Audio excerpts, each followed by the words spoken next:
Tuhan, ajarilah kami berdoa sebagaimana Yohanes telah mengajar murid-muridnya. Maka Yesus berkata kepada mereka, bila kalian berdoa, katakanlah, Bapa, dikuduskanlah namamu, datanglah kerajaanmu, berilah kami setiap hari rezeki secukupnya, dan ampunilah dosa kami, sebab kami pun mengampuni yang bersalah kepada kami, dan janganlah membawa kami ke dalam pencobaan. Demikianlah sabda Tuhan. Terpujilah Kristus.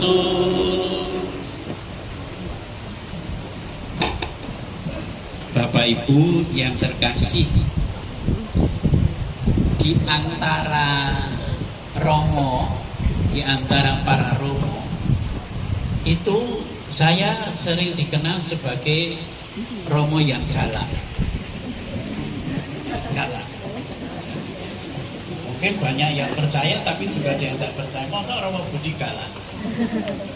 Tapi benar bahwa kalau di antara para romo itu saya agak galak dalam hal-hal kedisiplinan tertentu.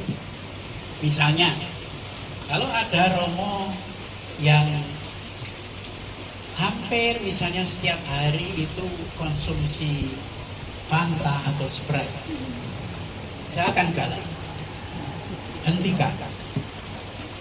Karena banyak romo yang masih muda sudah kena diabetes. Mungkin ketika romo saya tegur lalu mengatakan, aku mati udah apa-apa kok. Mati juga tidak apa-apa. Tetapi saya katakan, uangmu sekolah untuk jadi romo sampai tapisan dengan jasamu sebagai romo itu belum mulai,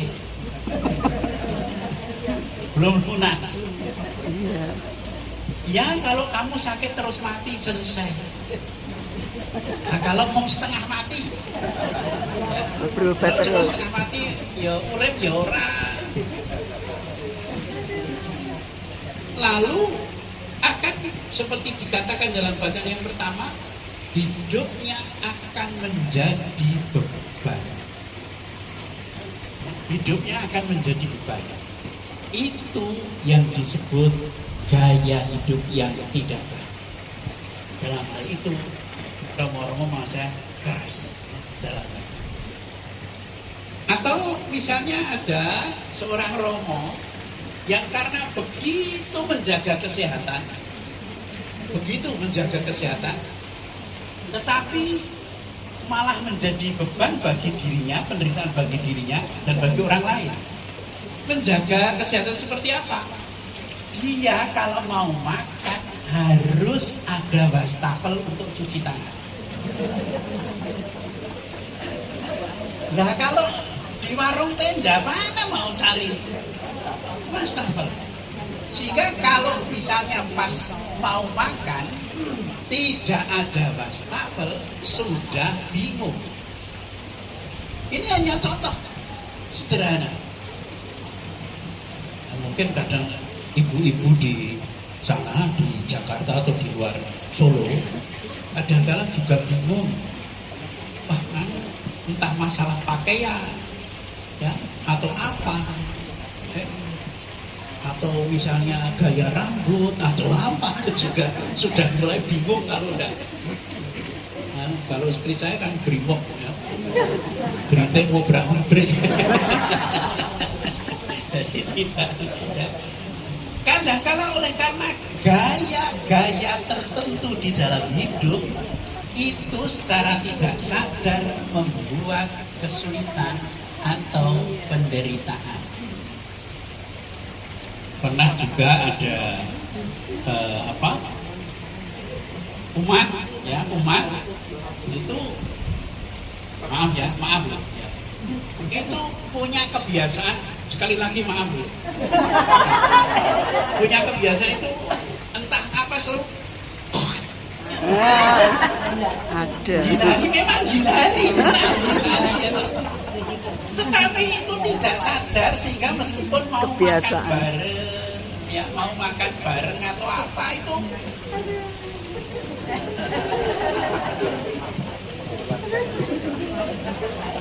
menghilangkan selera atau menambah selera. Itu kebiasaan, ya kebiasaan yang kadang-kala terjadi, dan kalau tidak diberitahu ya akan terus begitu. Ya sini pas gini, tapi dia tidak menyadari bahwa itu mengganggu yang lainnya dan membuat dirinya tidak akan mendekati aku. Aku kalau mau makan tidak mau dekat dengan dia lah. Soalnya nanti dia mesti kuat ya. Nah, saya mau mengatakan bacaan pertama hari ini mengajak kita untuk merenungkan gaya hidup kita. Gaya hidup kita itu apakah itu membuat saya sendiri itu kemudian bisa jadi saya dijauhi orang lain atau membuat marah orang lain tapi saya tidak sadar. Nah kalau hanya gaya kesederhanaan, misalnya ada orang yang gayanya begini, ya, ketemu orang itu nah itu ya tidak apa-apa lah ya, tidak apa-apa ya apa-apa tapi tidak begitu anu ya, karena tidak ada suara, hanya bisa jadi membuat cemburu ya toh. Kalau misalnya seorang bapak itu punya itu tapi pas melihat istri orang lain terus itu kan istrinya cemburu ya toh, istrinya cemburu itu ya. Nah, kadangkala kita tidak sadar dengan gaya hidup kita yang membuat atau menjadi beban bagi orang lain. Atau kalau ibu-ibu kadang-kala pokoknya kalau sudah masuk mall atau masuk ke supermarket karena tidak punya perencanaan dari rumah, maka apa sing kroso langsung dibeli.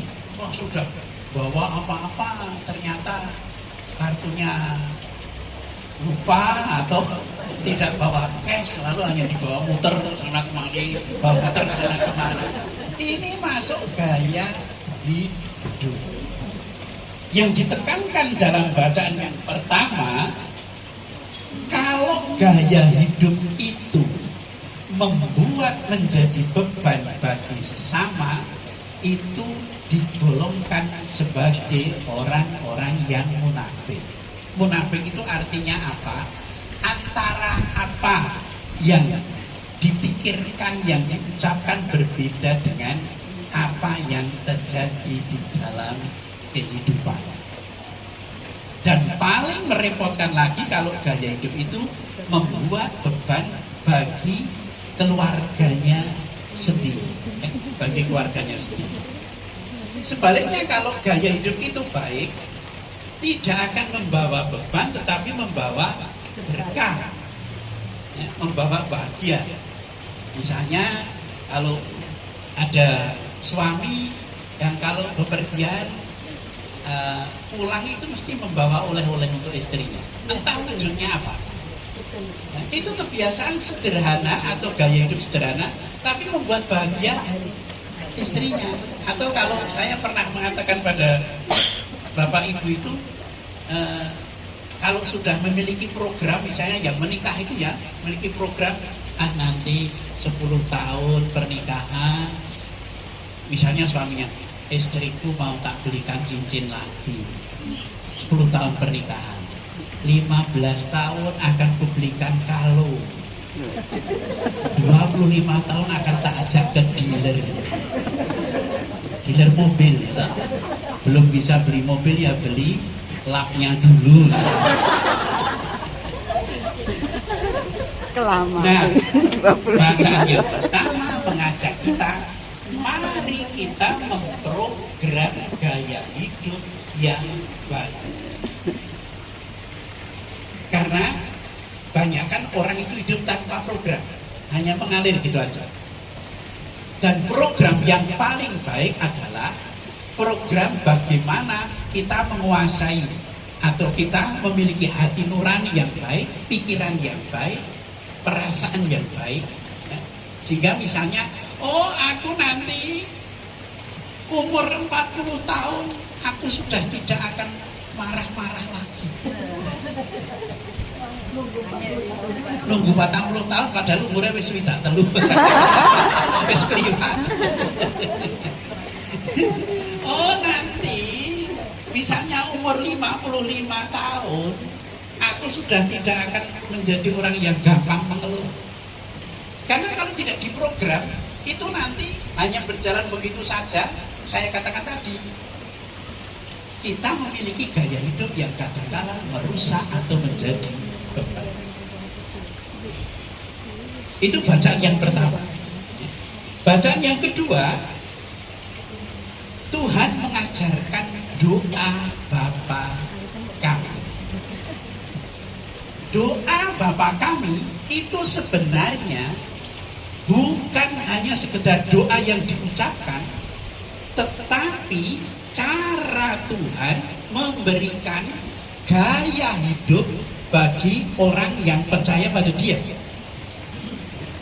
Jadi doa Bapa kami itu bukan sekedar hanya diucapkan.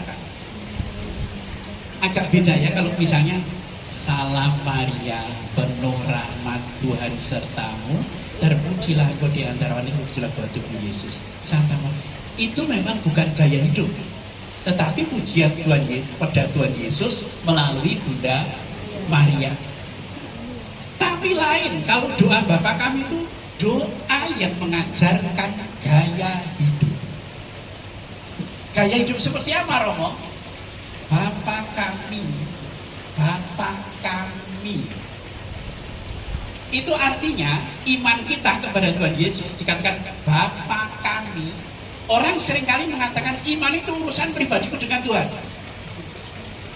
Ya, benar, tetapi tidak lengkap. Yang namanya iman itu, maka dalam gereja adalah persekutuan orang beriman pada Kristus. Maka namanya Bapa kami itu, sadarilah bahwa kamu hidup bersama. Lalu dimuliakanlah namamu. Banyak juga orang pengikut Kristus ketika ke gereja sebenarnya tidak memuliakan Tuhan. Maka begitu ke gereja langsung duduk, Tuhan, aku mohon ya utangku segera rampung ya Tuhan. Suamiku itu ya biar sabar tuh Tuhan. Sudah tambah tua, sudah mudanya jelek, tambah jelek tuanya. Payah Tuhan.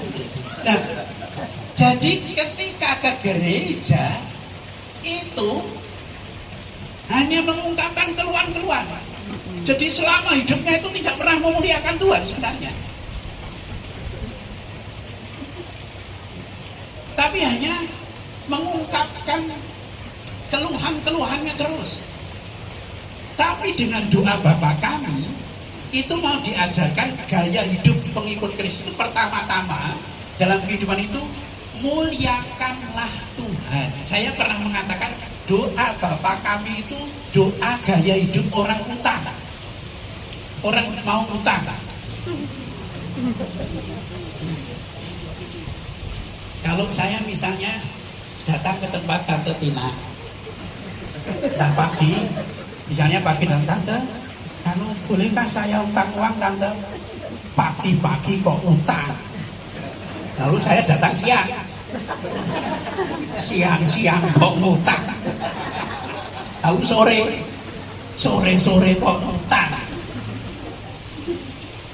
Tapi kalau saya datang kepada Tante, terus, aduh Tante, itu orang-orang pada merasani Tante loh Tante. Merasani apa? Tante itu masih seperti 17 tahun. Wah, terus Tante tersinggung. Tante kalau boleh ngutang ya Tante. Oh, tidak apa-apa. Itu doa Bapak kami itu doa pola gitu. Maka doa Bapak kami itu, Bapak kami ada di surga, dimuliakan dimuliakanlah namamu, datanglah kerajaanmu, jadilah kehendakmu di atas bumi seperti dalam surga. Berilah kami berilah kami rezeki. Doanya tidak dikatakan oleh Tuhan Yesus mengatakan pertama terus berilah kami rezeki. Enggak. Tapi dimuliakanlah namamu, datanglah kerajaanmu di atas bumi seperti dalam surga. Surga di sini bukan tempat, tapi yang namanya surga itu suasana damai sejahtera. Maka kalau di atas bumi seperti dalam surga, datanglah kerajaanmu di atas bumi dalam surga, itu supaya apa? Supaya damai sejahtera, pertama-tama damai sejahtera Tuhan itu tinggal dalam diriku. Tidak berpikir mengenai materi, entah itu uang, entah itu barang, entah apapun, tapi damai sejahtera Tuhan ada pada diriku. Dan kalau damai sejahtera Tuhan ada pada diriku itu, nah filosofi Jawa itu mengatakan luwe becik mikul dawet karo nyanyi rengeng-rengeng timbang numpak mobil karo nangis griyeng. Seperti itu. Ya, itu filosofi Jawa begitu. Ya, itu damai sejahtera Tuhan. Datanglah kerajaanmu, damai sejahtera tinggal dalam diri. Baru setelah itu berilah kami rezeki pada hari ini. Ya. Tetapi jangan pernah minta rezeki pada Tuhan kalau saya tidak pernah berbagi. Jangan pernah minta rezeki pada Tuhan kalau saya sendiri tidak pernah berbagi. Karena Tuhan tidak akan berkenan. Tuhan tidak akan berkenan. Jangan mohon pengampunan Tuhan kalau saya sendiri tidak pernah mengampun. Di dalam kitab suci Tuhan memberikan contoh-contoh yang begitu jelas. Misalnya mengenai orang yang berhutang, dibebaskan, nanti kemudian dia menagih hutang dan malah kemudian menghukum orang yang belum bisa bayar hutang itu. Itu yang disebut hukum timbal balik, dan ketika kepada Tuhan juga dilakukan kepada sesama. Dan jangan mohon supaya dibebaskan dari pencobaan kalau dirimu sering melakukan hal yang jahat. Karena itu sudah bukan masuk pencobaan, tapi sudah melakukan kejahatan. Dan yang namanya jahat, itu sungguh nyata dalam kehidupan sekarang itu mulai merasuk di dalam keluarga-keluarga. Dan kejahatan itu berawal dari tutur kata.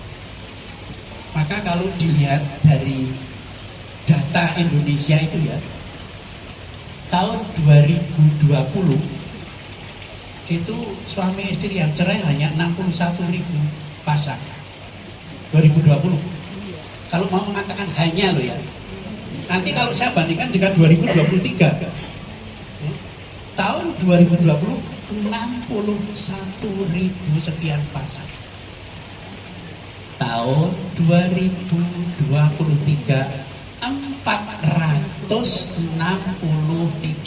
sekitar 463.000 pasang. Dan oleh karena apa? Pertama-tama karena mulut, ya, tidak menempatkan damai sejahtera Tuhan dari mulut. Dan itu nanti diimbangi oleh apa? Diimbangi oleh angka perkawinan yang semakin menurun. Orang takut menikah karena melihat banyaknya kegagalan di dalam hidup keluarga, tidak damai sejahtera. Tahun 2020 itu yang menikah masih 1.700.000 sekian pasang seluruh Indonesia. Tahun 2023 yang menikah hanya 1.500.000 sekian, turun sekitar 230.000 pasang, padahal penduduknya semakin banyak. Ini disebabkan oleh karena apa? Tidak mendatangkan damai sejahtera kerajaan Tuhan melalui mulut. Karena kalau melalui mulut itu meskipun minta maaf masih kali-kali. Di misalnya suami mengatakan pada istri, kamu itu kalau tidak saya nikahi kamu itu jadi kere. Mas, kamu kok tega sekali toh? Dan aku jadi kere, aku jadi apa? Aku ya kere, podo-podo kere. Maka dari doa Bapa kami ini, pertama-tama yang mau dikehendaki oleh Tuhan adalah gaya hidup yang mendatangkan damai sejahtera. Pertama-tama harus memuliakan Tuhan, ya, memuliakan Tuhan. Yang kedua, rezeki itu harus berbagi. Yang ketiga, bagaimana relasi dengan sesama itu dengan penuh dengan pengampunan. Dan juga supaya kita tidak masuk hal-hal yang jahat di dalam kehidupan ini. Maka dikatakan bebaskanlah kami dari yang jahat atau dari pencobaan, karena yang namanya mencoba